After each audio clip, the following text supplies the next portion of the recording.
Welt so stille und in der Dämmerung Höhle so traulich und so hold,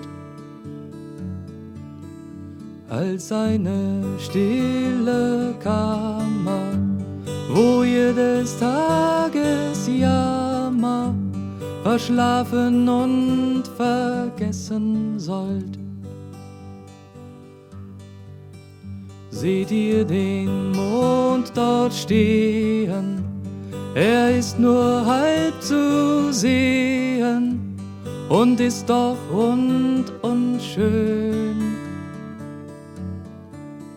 So sind wohl manche Sachen, die wir getrost belachen, weil unsere Augen sie nicht sehen.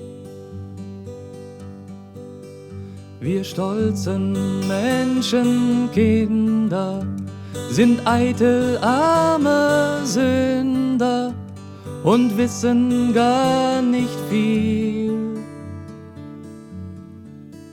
Wir spinnen Luftgespinste und suchen viele Künste und kommen weiter von dem Ziel. Lasst uns nach innen schauen, auf nichts Vergängliches bauen, nicht Eitelkeit uns freuen. Lasst uns einfältig werden und unten hier auf Erden wie Kinder frei und fröhlich sein.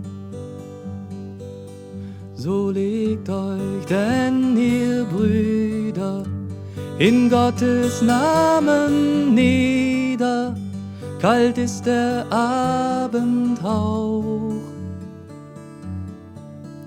Verschon uns Gott mit Kriegen und lass uns ruhig liegen und unseren andersdenkenden Nachbarn auch.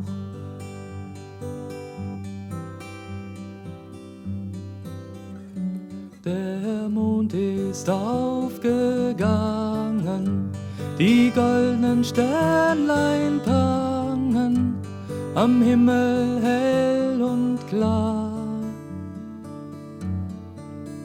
Der Wald steht schwarz und schweiget, und aus den Wiesen steiget der weiße Nebel wunderbar.